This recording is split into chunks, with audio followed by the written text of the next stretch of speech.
Shalakaya Chakshurunmilitam Yena Tasmai Shri Gurave Namaha Nama Om Vishnu Padaya Krishna Prishtaya Bhutale Srimate Bhakti Vedanta Swami Iti Namine Namaste Saraswati Deve Gauravani Pracharine Nirvishesha Shunyavadi Paschatya Deshatarine Vanchakalpatarubhyascha Kripa Sindhubhya Evacha Patitanam Pavanebhyo Vaishnavebhyo Namo Namaha Jai Shri Krishna Chaitanya Prabhu Nityananda Shri Advaita Gadadhara Shrivasadi Gaura Bhakta Vrinda Hare Krishna Krishna Krishna Hare Hare Hare Rama Rama Rama Hare Hare. Hare Krishna. Thank you very much for joining today. And today is the very sacred occasion of Dussehra, also known as Vijayadashmi. And I'll talk about this in three parts. First is the specific event and its significance. Then we'll talk about the historical context within the Ramayana where this incident is described. And then we'll talk about how it speaks to us in today's world. So Dussehra, one of my first memories, we all have, if we look back at our childhood, there are certain memories which stand out. If you look at our past, it's not like a flat territory. It's a territory with some things which are like huge mountain peaks. And the remaining is like maybe a flat plain. There are some flat plateaus. There are some parts of our childhood we remember much more. And sometimes, maybe if you look back, what was I doing between the ages of 4 and 5? You don't remember anything except maybe one incident. So one of my earliest, you could say, religious or sacred memories is when I was in Maharashtra, inland in the town, the midland town called Chandrapur, where we had gone for Dussehra, and we saw this giant effigy of Ravan made, an arrow being shot. And as that arrow was being shot, it's like a flame of fire going and hitting, and suddenly everything catching flames. So I think I was probably around 4 at that time. So that's among the most prominent religious memories. I'm using the word religious intentionally over here, although the word sometimes has a negative connotation. That talking about in terms of a sacred context. I probably attended other pujas, other festivals, but this is what I remember. And in many ways, whenever there are festivals, one of the things that they do is break the monotony of our life. Life is at best boring and at worst troubling. Troubling can go worse to distressing, crushing, shattering. And boring can also have various nuances. Now, when I say at best, is there no happiness in life? Well, there is happiness, of course, and we all seek happiness. There is meaning, but the everyday going through the motions, it can become boring. So if you consider the overall graph of life, the whole entertainment industry is an industry meant to counter the boredom of people. And the sheer amount of money that is spent on making movies, the people making movies are not doing charity. They're spending millions of dollars to make movies, and they expect to get that money back. And the fact that people are ready to spend millions of dollars for entertainment indicates how much of a need it is felt for them, and how acute is the problem of boredom and emptiness, and how much it needs to be resolved, and to what lengths people are ready to go. So Utsava is a traditional word for festivals. So the fact that our daily life can become monotonous is something which is a universal reality. And there are different ways in which the monotony can be broken.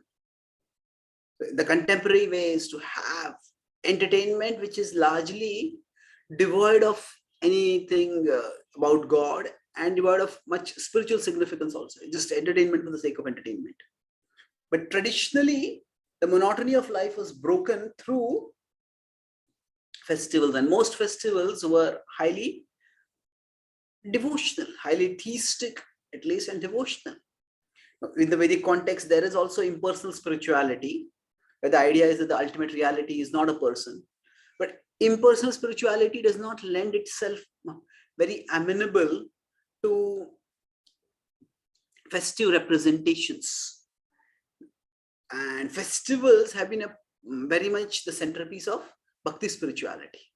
And among the various festivals we have, probably the broad Vedic tradition has the most colorful festivals. There are some Western observers of Indian tradition. We often have heard, many of us have heard about how many Western scholars, they misrepresented or misinterpreted many things in the Vedic tradition. But initially, when the Europeans came to India, there was a time when Europeans actually had a love affair with the Indian tradition, with specifically the Vedic tradition and its wisdom, its culture, its multicoloredness. So one thing I said, this is such a sensory rich spirituality that from the sensory perspective, it's so rich. We don't want to compare to minimize, but the fact is, if we go to a church, especially the Protestant churches, which consciously avoid images to follow the commandment of no graven images, so they are in one sense very bankrupt of sensory stimuli. And so whereas the Bhakti tradition is filled with sensory stimuli. In kirtans, we are dancing, we are singing, we are hearing music, we are beholding the deities. It's filled with sensory stimuli. And especially, you could say there's an even richer inflow of sensory stimuli in festivals. If you consider the most well-known festivals from a broader perspective, which are identified in the Indian tradition, there is Diwali, the festival of lights. It's such a vivid festival. The lights and the darkness, they are so sensorily appealing and memorable. Now, Holi has also become increasingly popular. It's a festival of colors, where there is so much of things to experience with the senses, to see, to feel, to touch, like that. So similarly, as I said, for me, the memory of this Ravan's effigy being brought down, burned through an arrow, it's such a sensorily rich experience, that it's a memorable experience. So the idea is that in the Vedic tradition, there are multiple levels at which people can approach higher reality. So those who are not very necessarily contemplative, not very spiritually inclined, just the sensory richness of the cultural and spiritual experiences, that itself can become a memory. We had once brought a group of Western people, Western yoga students, to India for a trip, and most of them were females. And one of them, so they, as a part of their experience, they also wanted to experience not just the Indian holy places, but Indian festivals.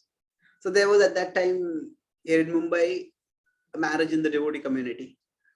So they went for the marriage, and it was a huge event. So after I came back, we asked them after they came back at the end of the tour, what was most memorable for you? So several of them, they said it was the wedding. In India, often we use the word marriage. Marriage is actually the institution and wedding is the event. So they said it was the wedding.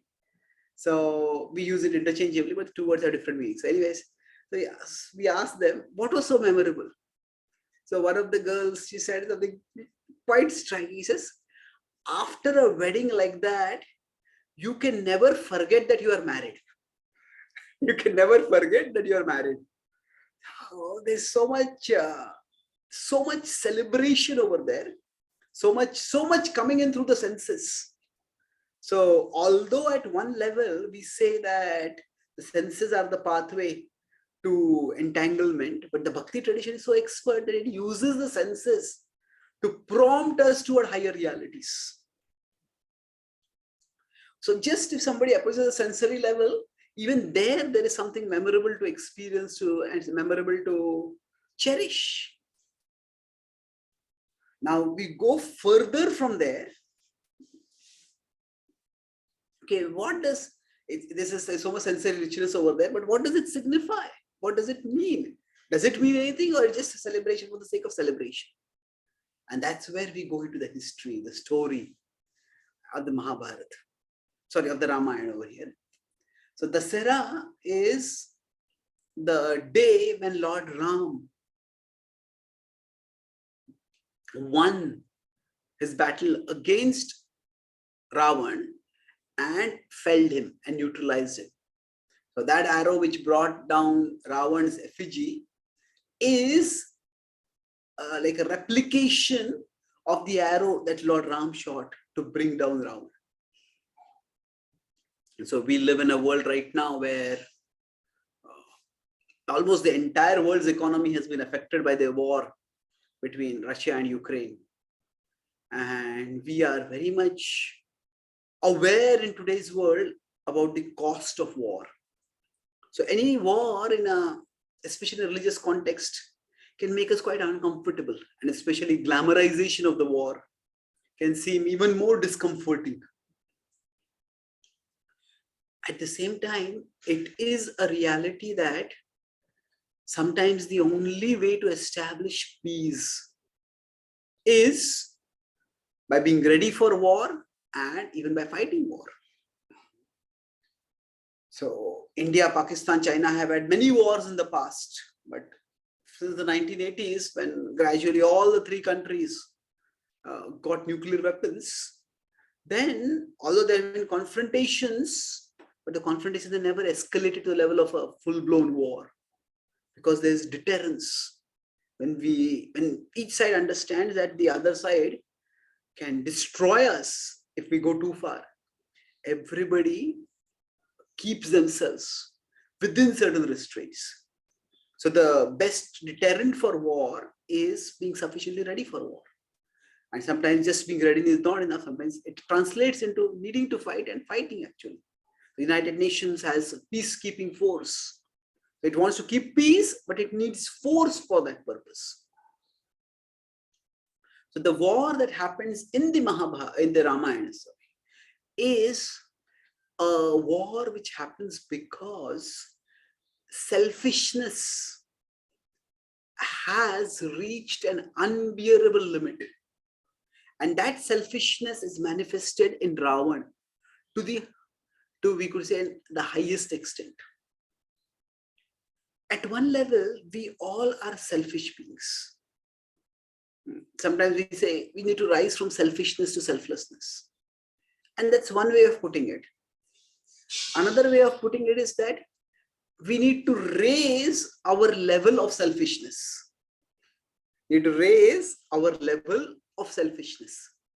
That means rather than thinking that I have to become selfless, rather I have to think that even if I were watching out for myself, what is the best way I can watch out for myself? We could say that there is an enlightened self-interest which is healthy. Swartha gati. The word swartha has a negative connotation in Hindi, and it's in Sanskrit also to some extent, but the Bhagavatam says swartha gati.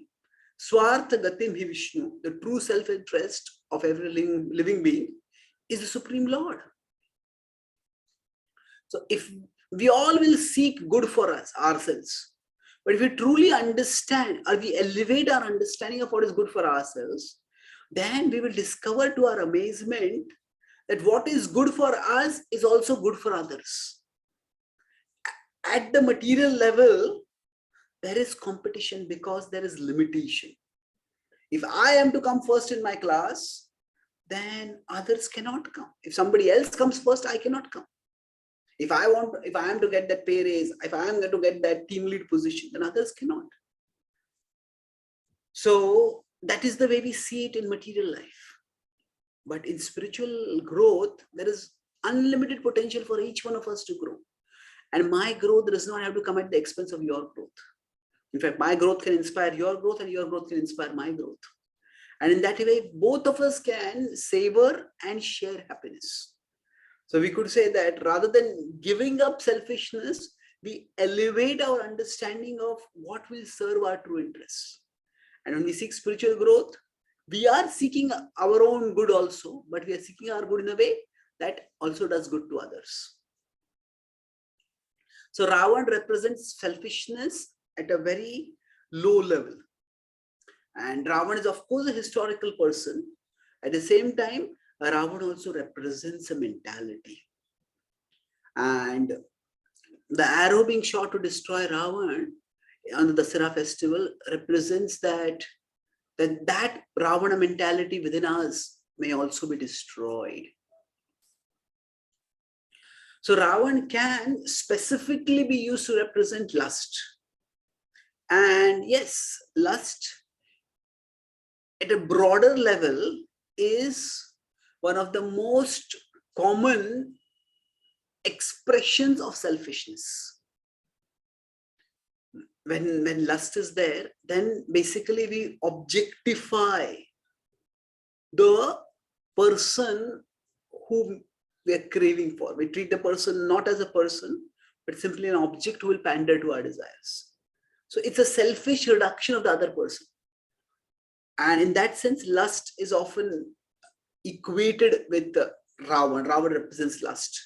At a broader level, what Ravan represents is selfishness. And lust is a particular expression of that selfishness. So that selfishness comes in various ways. It's, as I said, we all will look for our interests. That's not necessarily a bad thing.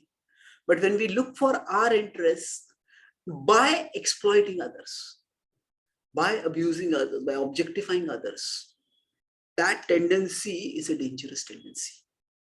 And when that tendency is there in someone, that person needs to be stopped. You may say, oh, we should avoid wars. Well, good, we should avoid wars. But if only one side says we will avoid war and the other says we will fight war, and the side which stops fighting will be slaughtered. So life is complicated, and sometimes what may seem to be a simple solution is not such a simple solution in real life. So what we need is to be a realist. We have our principles. At the same time, while being principled, we recognize how that will translate into reality. There are some people who are so selfish that there's no stopping them. There's no changing them. They have to be neutralized. They have to be strongly stopped forcibly. So there is weakness and there is wickedness. So I'll talk about three things in this session. There is weakness, there is wickedness, and there is goodness. So of course, wickedness is one extreme, goodness is not necessarily the other extreme, but at the other side of the spectrum. And weakness is in between. So Ravan represents wickedness. Ram represents goodness. Wickedness means a person does terrible things and does not even feel any pinch of conscience while doing those terrible things. A person seeks pleasure in ways that are hurtful and terrible, painful for others, but the person is only concerned about their own pleasure. Others, who cares about them? That's wickedness. And Ravan embodied this wickedness. Now, interestingly, the Gita compares desire to fire. And in all three, in wickedness, in weakness, in goodness, in all three of these, desire is the common element. Some traditions say that desire is the cause of bondage and we should give up desire. Asha hi paramam dukkham, nirasha paramam sukham. But the Bhagavatam also echoes this, but that's only one of the teachings, and it's not the central teaching of the Gita, of the Bhagavatam. It says that yes, we give up desires for worldly things, but we can't give up desire itself, and we don't have to, because desire is a great power that we have. It is just that that power is frequently misdirected, and we just need to learn to direct it properly.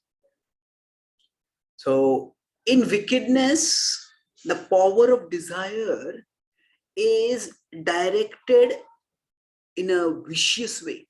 This fire is huge. So the fire is strong and it is huge. Now imagine if it's cold. Now, of course, we have we have electrical and other heating systems. Of course, now with the fuel crisis, the gas crisis in Europe, there is a great fear that this may be the coldest coldest winter for Europe in recent historical memory. And if the war escalates, the winter may not just be cold, the winter may also become nuclear. Oh, we pray that that kind of escalation doesn't happen. But when in the past, when there was cold and there's no electricity, people would sit around a fire and hold their hands in front of close to a fire and warm themselves. So we could have a fire that warms the house, and we could have a fire that burns the house.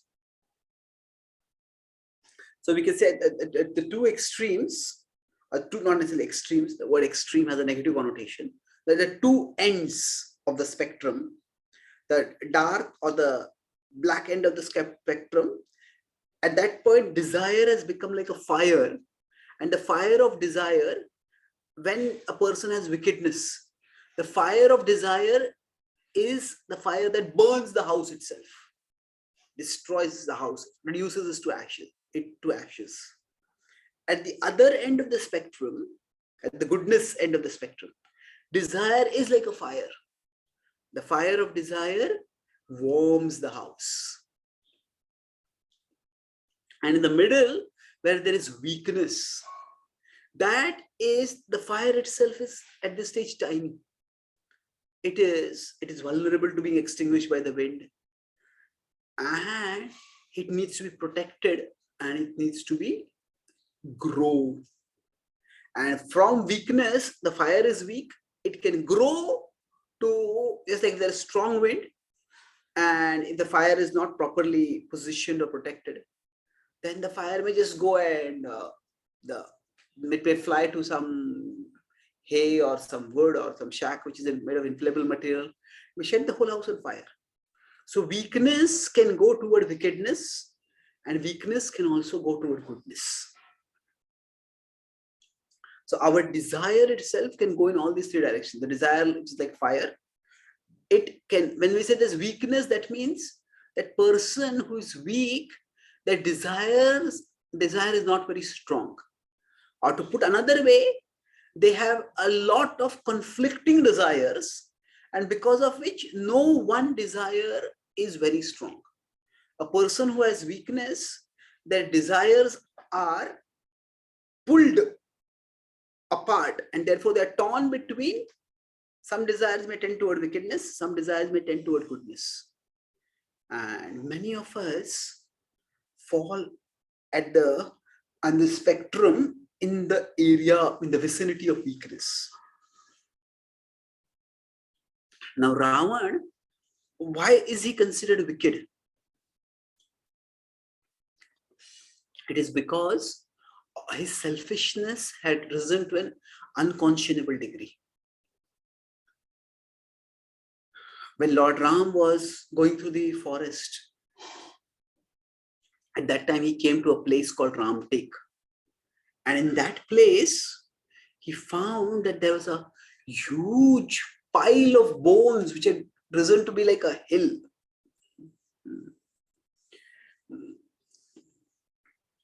When the Protestants from Europe came to America, The America, they say discovered America, but that is a very Eurocentric. With Europe as the center, they think about, oh, we discovered America, as if America didn't exist, or we discovered India. As if, no, when we say discovered something means, like, the idea is that it was existing, but nobody knew about it. Newton discovered gravity, and gravity existed before Newton came along, but it was nobody knew about it. That's the idea. But when they say discovered India or discovered America, that's a very Eurocentric way. Oh, nobody knew about it. It was discovered at this time. Well, there were millions of people living in India before anybody discovered India. There are millions of Native Americans living in America before they discovered America. But the point is that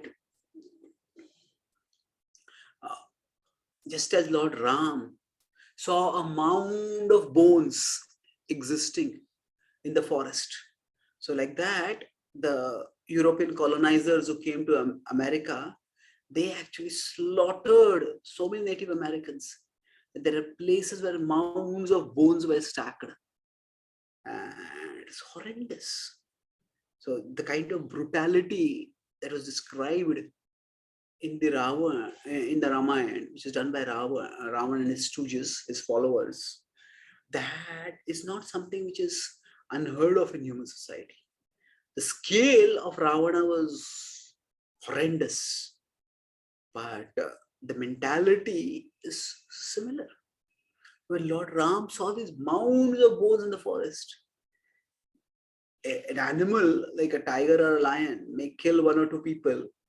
If it feels threatened, it may kill more people, but generally it will kill whatever is needed for its food as prey. Afterwards, it will move on. So this mound of people who had been killed, they were actually sages who had come to the forest for dedicating their life to a higher cause, for learning spiritual truth, for gaining wisdom and sharing that wisdom with others. And when Lord Ram saw that they had met such a brutal end, what had happened was, Ravana was a Rakshasa. Rakshasa means literally there are herbivores, there are carnivores, and there are cannibals. Carnivores are those who eat animals, and cannibals are those who eat human beings. Modern society has, at least in some ways, become sensitized to what is horrible. Some ways it has started accepting what is not good, what is horrible. Some ways it has become sensitized to what is horrible. So cannibalism is more or less outlawed in most of the civilized world. It is outlawed in the civilized world, but in most of the world also it is outlawed. But these Rakshasas, they specialized in cannibalism. They loved human flesh, and they would consume that human flesh, and they had killed and destroyed so many sages. And then after that, they had piled up that mound of bones just as a monument to their power to cause terror. It's one thing to eat for food. It's another thing to, after eating other human beings for food, to actually pile up those bones just to create terror in others. That means it's not just a biological need or a biological desire that is driving a person to eat. It is the drive for power. The drive for power by which one causes terror in others' hearts. So when Lord Ram saw that was the time when he decided that the Rakshasas have gone too far. They have to be stopped. Till that time, Lord Ram, he had some encounter with Rakshasas. And he didn't know that Rakshasas lived in the forest and they were troublesome creatures.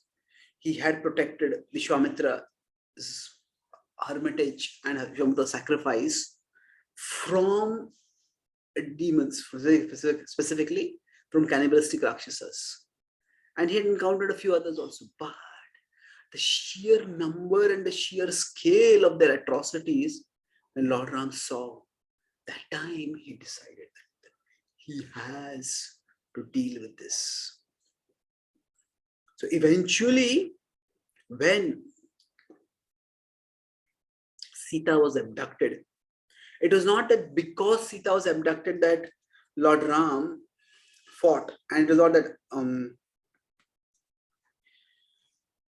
not that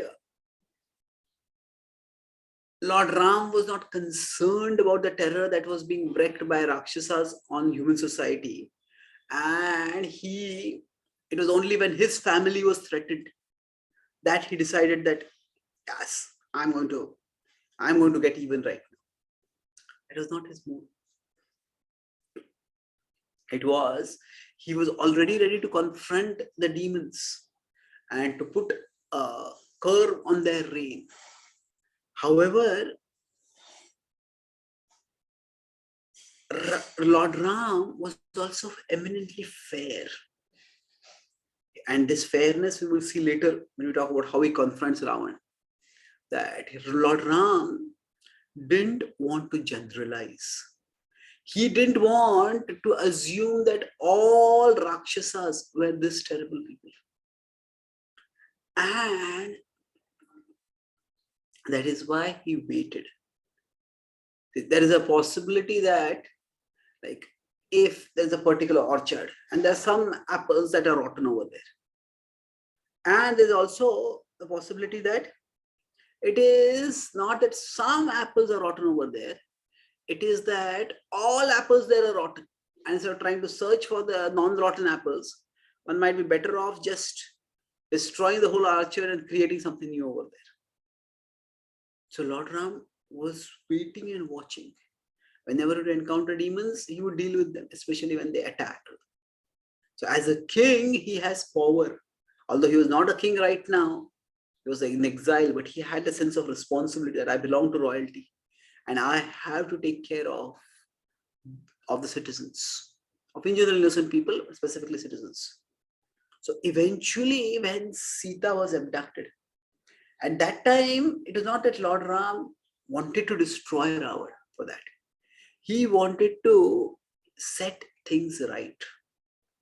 And that is why even when he reached Lanka, he sent several messages directly and indirectly to deter Ravan from war. Firstly, Hanuman himself was sent as a messenger. And Lord Ram was patient. When the search parties went in various different directions, Lord Ram knew that it was Hanuman who was most likely to find Sita. He was being sent in the southern direction. They had seen Ravan carrying Sita in the southern direction.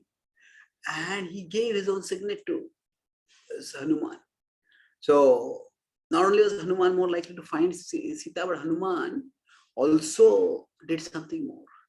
He gave again a strong deterrent warning by burning half of Lanka and showing when he was going back, was it that Hanuman got some sadistic delight in seeing the Lanka burn? No, that was not the point. His point was that when he was going, he told Ravan that I am the weakest among all the monkeys. And just see what I have done to Lanka by the grace of Lord Ram. And if you do not return Sita, then hundreds of monkeys mightier than me will come and they will destroy all of Lanka. So Hanuman, by doing this, by this was doing multiple things. He was, with a very vivid visual demonstration, sending an unambiguous message to Ravan that his actions would have consequences. That he had seen a demonstration of power. That sometimes authoritarian people have to be countered by another form of authoritarianism itself. So Hanuman had tried to reason with Ravan, and Ravan had not been interested at all. Then, if the language of power was the only language that Ravan would understand, Hanuman was ready to use that power, language of power. But unfortunately, that warning Hanuman, given by Hanuman was not heeded by Ravan. And then after that, when his spies Shuk and Charan came to sneak into the Ram's camp to find out about his strength, the monkeys found him and they were about to beat and punish and maybe execute them. And Lord Ram said, let's let them go back. Let them go back and report the full extent of my army, and also let them report that I let them go free. What was Lord Ram doing? Again, a strong signal that I can be fully transparent about my strength. I don't need any sneaky strategies to defeat you. I will let you know all my strength. You make the best of your plans, and still I will defeat you. That was the confidence that Lord Ram had. There was also a signal, a warning. And then beyond that, there was also Angad, who went just on the previous night, before the war was going to start the next day, the previous day, the last ditch messenger, he went. And Angad challenged that if you're so powerful, just move my leg. None of these courtiers could remove it. And that was also a shocking demonstration of prowess by Angad. So the point was that Lord Ram gave Ravan many chances to mend his ways. But Ravan had no intention of letting go of Sita. Now we could say that he was infatuated. And yes, sometimes anybody may get infatuated. But it is one thing for an ordinary person to get infatuated, and it is quite another for a powerful person who is responsible for a large population, for a person who is a head of state to get infatuated. And he was not just infatuated, and obsessed, he was fixated, he was maddened. And Ravan represents a person who has no boundaries. So we all have our boundaries. Now, what are we ready to do? How far are we ready to go to fulfill our desires? We all have various desires, and we all want many of our desires to be fulfilled. Some may be stronger than others. Some desires may be stronger than others. And we may go to greater lengths to fulfill those desires. Some people may say that, okay, I may speak some lies to get myself, get ahead of others, but I'm not going to rob. Okay, somebody may be desperately needing wealth. They may say, I may rob, but while robbing, I'm not going to hurt anyone. I may have to push and knock down and hurt someone, but I'm not going to wound anyone fatally. Okay. So even people who rob, they may have their boundaries. That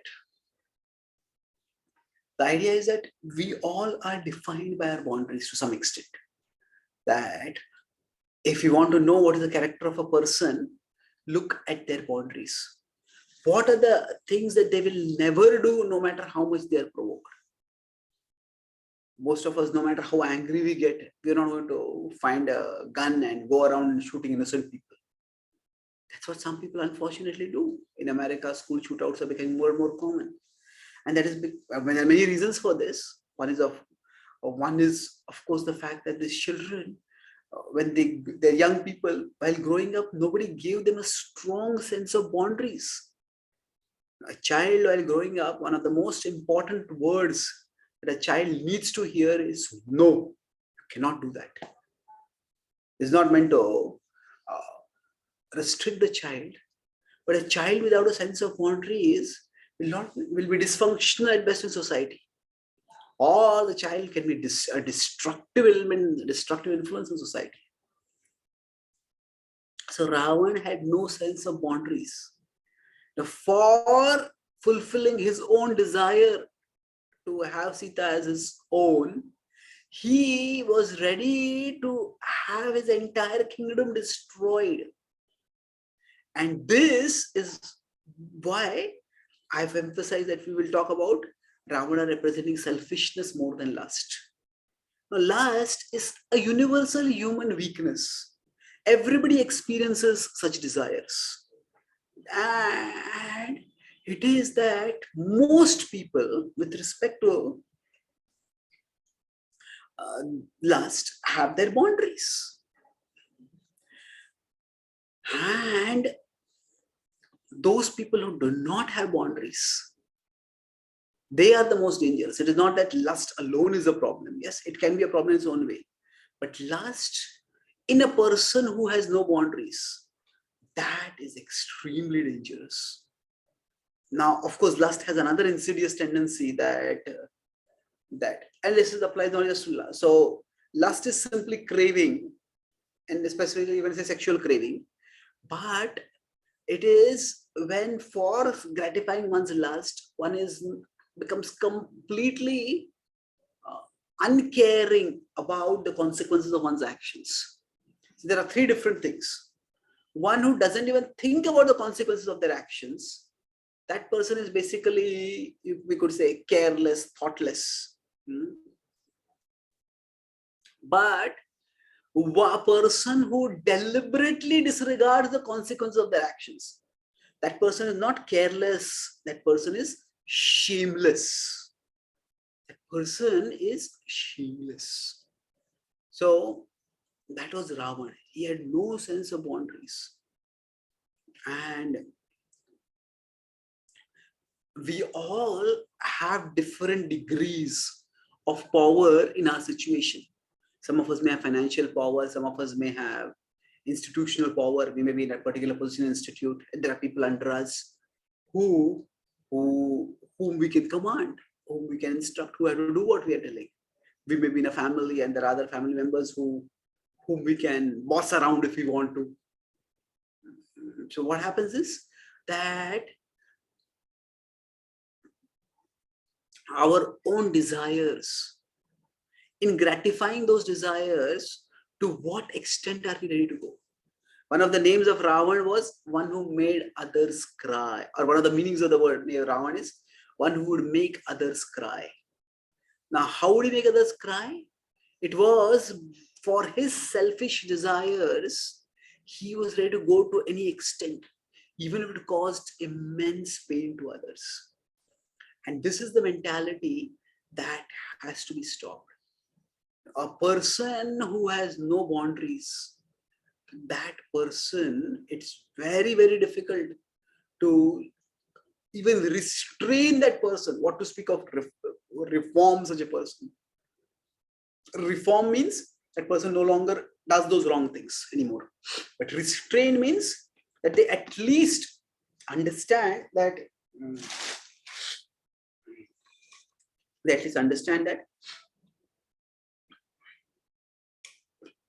if I do these things, there'll be serious consequences.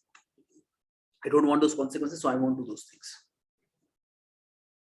But what happened with Ravan was he just didn't care for consequences. Or rather, he does deliberately disregarding the consequences. He had seen the consequences coming upon him through Ravana's attack, to Hanuman's actions in Lanka of burning half of Lanka, through Angada's might, through Ram's confidence, through previously Ram single-handedly having destroyed his entire regiment at Janasthan. So he had ample demonstrations of Lord Ram's prowess, but yet he neglected it all. And that was terrible. So this is where, as I said, when does desire become like a fire that burns the house? What is the difference between a fire that warms the house and a fire that burns the house? The difference is that the fire that warms the house is within a boundary. There is a fireplace and the fire is inside that fireplace. The fire that burns the house, it goes beyond boundaries. So for all of us, when that arrow was shot by Ram, which destroyed Lanka, which destroyed the Lankesh, the ruler of Lanka, that is Ravan, what it represents is that when the fire of desire has started burning the house, when the person has themselves become defined by their selfish desires, then that person is no longer in a position of being reformed or restrained, and then they have to be neutralized. So that is a hard choice that has to be made at times, and that is Lord Ram shows how he doesn't flinch from that choice, but at the same time he doesn't rush into that choice. He gives adequate warnings. Fortunately for all of us, the selfish desire within us may be at different levels, and it is at various levels of weakness. So if a weakness comes in too much close contact to wickedness, weakness also starts becoming like wickedness. There's a weak fire, a strong wind that comes, and the fire goes from the fireplace, goes to the walls of a clay hut or of a thatched hut, and the whole hut catches fire. So weakness, when it is influenced by wickedness, it moves toward wickedness. We have certain desires, but if we associate with people who are wicked, those desires will go further and further, and they will destroy us. Unfortunately, in today's world, there are many ways in which weakness can become associated with wickedness. In fact, through the connectivity that internet is offering us, which can be a force of good in many ways, but it can also be a force of bad. It can be a force of evil. And when that happens, then it's so easy for weakness to degenerate toward wickedness. And the opposite of that is when weakness comes close to goodness, then weakness also rises to goodness. In the Mahabharata, goodness is represented by Lord Ram ultimately. And goodness is also represented by those who are devoted to Ram, especially individuals like Hanuman. And when we have our desires, some of our desires may be noble and virtuous, like the desire of Hanuman to serve Lord Ram. And in his case, also the desire was so strong, the power of desire was so strong that it enabled him to leap across an ocean to find Sita. For all of us, we may have some desires which are like Hanuman, some desires which are like Ravan, and we are conflicted in between. And it is for each one of us to choose which desire we will nourish, and which desire, which is the flame that we are fanning. Is it the flame inside the fireplace, or is it the flame that is burning our house? And we may say, if this choice were put in that stark terms, nobody would fan or fuel the fire that was burning their house. That would be stupidity, that would be insanity, worse than stupidity. But unfortunately, what happens is the fire of desire, misdirected desire, especially when it is burning the house, when it is burning our hearts, it gives a sense of thrill. There's an initial pleasure. Kamal nalam madhulavai shamayandurapai. Madhulavai, there's a little tantalizing pleasure. And that makes us feel, I want this more, a drop of nectar over there. That is what makes this fire so dangerous. Normally, if there is a fire, if we can't extinguish it, we'll run away from it. If we can extinguish it, we'll extinguish it. But because this fire of desire, fire of selfish desire specifically, it has this tantalizing taste to it. What happens is, when the fire is there, we don't move away from it, we don't run away from it, we run toward it. And there's a little titillation, there's a little gratification that comes. And wanting more gratification, we put more fuel in the fire. And little do we realize that fire can devour us eventually. Not only can devour us, it will devour us eventually. So that's why we need regular association with goodness. Not just so that the fire in the fireplace will burn, the fire in the fireplace will grow, but also for us to have the intelligence by which to understand that these two fires are not the same. And although that fire may feel good, it is not going to do any good to me. It is going to do great harm to me. The great hope of the Ramayana and the great symbolism of Dussehra festival is that the fire that is burning us, that is burning our house, that burning our house means tormenting us with desires, keeping us constantly dissatisfied, crushing us with a chronic comparing mentality by which no matter how much we have, we just look at others and see that they have more and feel dissatisfied. When this fire of desire, selfish desire is burning, it doesn't allow us to be happy. Every one of us can be happy. But this fire of selfish desire wants us to be happier than others. But to be happy is possible. To be happier than others is almost impossible.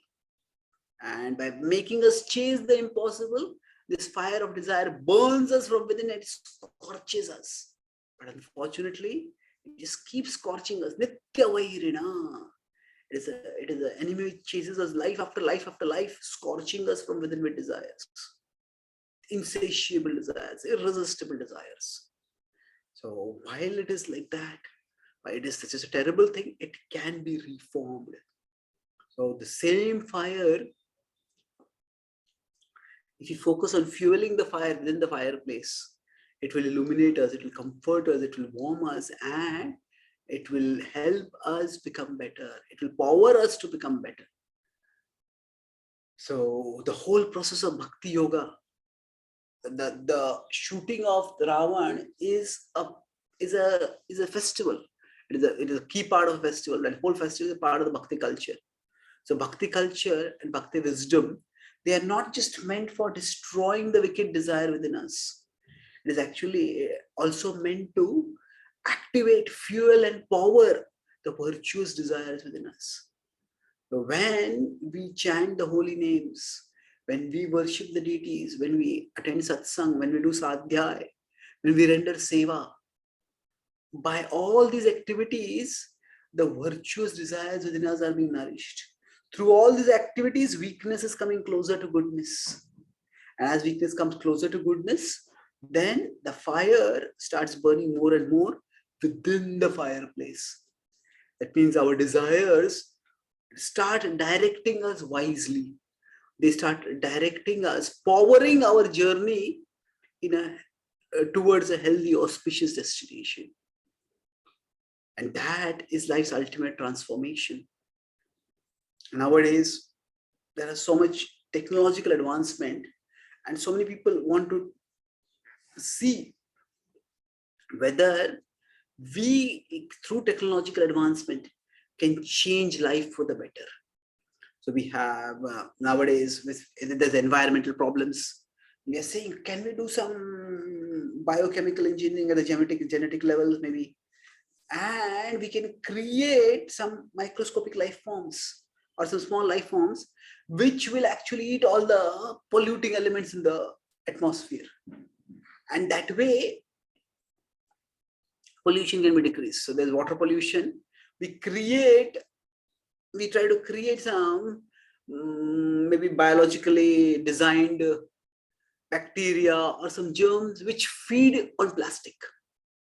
And that way, the enormous amount of plastic that we have created, we can deal with it. And it will no longer create a toxic footprint on our planet. Well, that's a good aspiration to have. However, the biggest transformation that can make a difference for us and that can make a difference for the world is not just to transform some microbes from eating vegetables and fruits and herbs and greenery to eating plastic and polluting elements. That's miraculous. But far more miraculous is the inner transformation, where the fire of desire within us rather than burning our house, burning our life, burning the things that we have built and are valuable for us, it starts warming. That is the biggest transformation. That is the transformation that the process of bhakti can bring about. And that, remembering that and applying that, is the enduring legacy of the Dussehra festival. So I said that we can practice Dussehra at multiple levels. At one level, it's just a sensory richness, sensory drama of how the festival is celebrated. Another level, it is the philosophical understanding of how dangerous selfish desire can be and how we all need to curb it. At a deepest level, we understand this is a part of the Bhakti festival. And Bhakti doesn't just destroy the wickedness within us, destroy or decrease the likelihood of weakness within us, which is generating toward wickedness, but it actually reinforces the goodness within us and infuses the goodness with the magnetic attraction, which draws weakness toward it. And by that, weakness also gets overcome. So we all can become positively transformed by the process of bhakti, by the transformative potency of bhakti. And that is what the Bhagavad Gita, that is what the Ramayana and the Dussehra festival not just remind us of, but call us to, invite us to. We are all invited by the Dussehra festival's visual symbolism to become the best that we can be, to destroy the worst that is within us, and to manifest out the best that lies hidden within us. To manifest that best for our own good and for the good of everyone around us. I'll summarize. I discussed today about the significance of Dussehra, centered on the theme of the fire of desire. So it started with how Dussehra is a sensorily rich festival, and festivals offer us a break from the monotony of life. Today we seek entertainment through movies and TV shows. In the past, it was more theistic, devotional entertainment, and festivals offer that kind of entertainment. And among the various traditions, various religious traditions in the world, the Bhakti tradition from Vedic, rising from the Vedic tradition of India, offers the most sensorily rich religious and cultural festivals. And beyond that, what do they represent? So Ravan represents selfishness, selfish desire, and specifically expressed through lust. But generically, selfishness means that one seeks one's pleasure with utter disregard for the costs of that pleasure on ourselves as well as on others. So we discussed about Lord Ram, who represents goodness. When did he decide? When he saw this Rama take the extent of the atrocities that the Rakshasa had committed, and how they're not just satisfied with eating food by cannibalizing humans, but they wanted to create terror. Then they decided they had gone too far. And yet, even after that, even after they abducted Sita, he gave abundant chances for Ravan to reform. So war was a last recourse, not the first recourse that Lord Ram chose. And therein, we also discussed about how Ravan was warned repeatedly, he didn't listen. And eventually, so for all of Ravan represents wickedness, which is possibly there in every heart. Wickedness means it is selfish desire with no boundaries. We are all defined and protected by our boundaries. And Ravan had no boundaries. That's why he caused so many tears to so many people. And a person who has no boundaries, it's very difficult to reform or even restrain them. You won't reform them. Often that person just has to be neutralized. And that's what was done in Dussehra. And Dussehra is a part of the Bhakti festival. So it's one thing to destroy the selfish desire within us, to ensure that the fire is not burning our house. But what is equally, if not more important, is to ensure that the fire is burning within our fireplace. So desire within boundaries is what Bhakti allows us to do. It empowers us to do. So among the many miraculous transformations that are being attempted or being done by technology, it is Bhakti that we can say brings about the ultimate transformation of the desire from destructive desire to constructive desire. instead of saying from selfishness to selflessness, from a self-destructive level of selfishness to a more self-benefiting and world-benefiting level of self-interestness. So the Dussehra festival is a reminder for us to free ourselves from the worst within us and to free the best within us to manifest for our good and for the good of the world. Thank you very much. Hare Krishna. Are there any questions or comments?